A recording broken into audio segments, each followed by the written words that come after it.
कि माँ के कुछ तौर तरीके और कुछ संस्कार होते हैं। बेटी का घर बसे या फिर उजड़े, ये तो बेटी की माँ पर ही निर्भर करता है। लेकिन क्या हो जब माँ हो कुछ ऐसी? क्या करूं, बेटी की माँ हूँ। हर पल उसकी चिंता मुझे सताती रहती है। अरे अपने कलेजे के टुकड़े को कैसे अलग कर दूं? हाँ जी, मैं भी समझती हूँ। मेरी भी एक बेटी है जिसकी शादी हो गई है। लेकिन बहन जी, आप समझिए तो। क्या समझू समधन जी? वैसे सही बोल रही हैं आप भी बेटी की माँ है। लेकिन समधन जी, आप कहाँ समझती हैं? अगर समझती तो यूं मेरी फूल जैसी बच्ची से काम ना करवाती। अरे देखिए, हाथ देखिए इसके कैसे मजदूर वाले हो गए हैं। तभी वहाँ बहू आ जाती है जिसकी माँ उसकी सास से लड़ रही होती है। माँ, ये आप क्या बोल रही हैं? थोड़ा सा तो काम है। आप बात को इतना बड़ा क्यों रही है? और वैसे भी घर का काम करना मेरी जिम्मेदारी है। माफ करना समधन जी, हमारे घर में गीता ही काम नहीं करती, बल्कि सभी लोग काम करते हैं। और गीता ने थोड़ा ज्यादा काम कर भी लिया तो क्या हुआ? वो अब इस घर की बहू है और इस घर को संभालना चाहती है। बहू है तो क्या हुआ? इसका मतलब ये थोड़ी ना कि उसे नौकरानी बनाकर रखो है। देखिए देखिए क्या सूरत हो गई है बच्ची की। समधन जी, आप ये क्या बोल रही हैं? घर में काम करने से कोई नौकर नहीं बन जाता। हाँ, अगर गीता ये काम नहीं करना चाहती तो हमने उसे काम करने के लिए कभी मजबूर भी नहीं किया।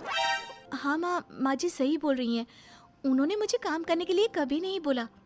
मैं अपनी मर्जी से घर के सारे काम करती हूँ। माँ जी तो उल्टा मेरा काम कम करने में मेरी मदद करती है। माँ प्लीज़ मेरे घर के मामले में दखल मत करो ना। चुप कर, कुछ नहीं जानती। और आप बुरा क्यों मानती हो समधन जी? मेरे कहने का मतलब सिर्फ ये था कि आपके घर में नौकर नहीं है तो सारे काम मेरी गीता को करने पड़ते हैं। अरे देखिए बेचारी के हाथ कैसे हो गए हैं घर के काम कर करके। पहले गीता को मैं काम पर हाथ लगाने तक नहीं देती थी और अब उसकी हालत मुझसे देखी नहीं जाती। माँ बस करिए ना और मेरे साथ अंदर चलिए, वहाँ बात करते हैं। अगले दिन पार्टी में आस पड़ोस के लोगों से, अरे वो देखो गीता लोग भी आ गए हैं। गीता और गीता की सास तो आ गई, लेकिन ये तुम्हारी माँ कहाँ रह गई? मैं भी आ गई। मैंने कहाँ जाना है जी? लो आ गई गीता की माँ। अरे वाह, तुम्हारी साड़ी तो बहुत सुंदर लग रही है। लगता है बहुत महंगी है। महंगी क्यों ना हो, ये साड़ी मेरी गीता ने मेरे लिए पसंद की थी और कहा था, माँ आप इस साड़ी में खूब जचेगी। बेटी है ना मेरी, बहुत ख्याल रखती है मेरा। अरे गीता को महंगी साड़ी पसंद है? हमें तो लगा था गीता को सिंपल साड़ियाँ ज्यादा पसंद है, इसलिए वो ज्यादातर ऐसी साड़ियाँ पहनती है। नहीं, साड़ियाँ मुझे बहुत पसंद है, लेकिन भारी साड़ियाँ मैं ज्यादा पहनना पसंद नहीं करती। हाँ, और वैसे भी साड़ी ही तो है। समधन जी, आप तो ऐसा ही कहेंगी क्योंकि सारा पैसा तो आप अपने लिए अच्छी साड़ी खरीदने में लगा देती हैं, तो मेरी बेटी के लिए कहाँ बचता होगा। वैसे भी देखिए कितना एडजस्ट कर रही है वो आप लोगों के घर। माँ अब फिर शुरू हो गई। सिंपल साड़ियाँ गर्लिश लुक देती हैं और हैवी में मैं अम्मा या बड़ी औरत जैसी दिखती हूँ। चुप कर, क्या मैं झूठ बोल रही हूँ? हैं? आप खुद ही देख लीजिए मेरी समधन की साड़ी, देखिए जरा, और एक नजर मेरी बेटी की साड़ी पे डालिए और फिर बताइए आप खुद। हाँ, बोल तो आप सही रही हैं। सास की साड़ी बहू की साड़ी से ज्यादा महंगी है। ये तो भाई ठीक नहीं है। क्यों? क्या ठीक नहीं है? माँ जी आप प्लीज इन लोगों की बात का बुरा ना मानिएगा। देख लिया, अब तो मानते हो ना कि मैं झूठ नहीं बोल रही। जब तक मेरी बेटी मेरे साथ थी वो महंगे और ब्रांडेड कपड़े पहनती थी, और शादी के बाद की हालत तो आपके सामने ही है। बेचारी की क्या जिंदगी बनाकर रख दी है समधन जी ने। ऐसे ही गीता की माँ हर जगह हर समय गीता की सास की बेइज्जती और उनके साथ बदतमीजी करती ही रहती है। लेकिन एक दिन, आप हमारा दिया हुआ कोई तोहफा क्यों नहीं लेती? क्या आपको मेरी बच्ची को परेशान करने में मजा आता है? समधन जी माफ करें, लेकिन इतना महंगा तोहफा हम नहीं रख सकते। हमारा इरादा गीता को तंग करना नहीं है। हम भला गीता को परेशान क्यों करेंगे? वो बहू है इस घर की, बीवी है मेरे बेटे की। यही तो बहुत बड़ी प्रॉब्लम है कि वो आपके इस फटीचर से घर में रहती है आपकी बहू बनकर। न तो यहाँ एसी, ना वॉशिंग मशीन और ना ही एक अच्छी कार जिसमें बैठकर मेरी बेटी आराम से यहाँ वहाँ आ जा सके।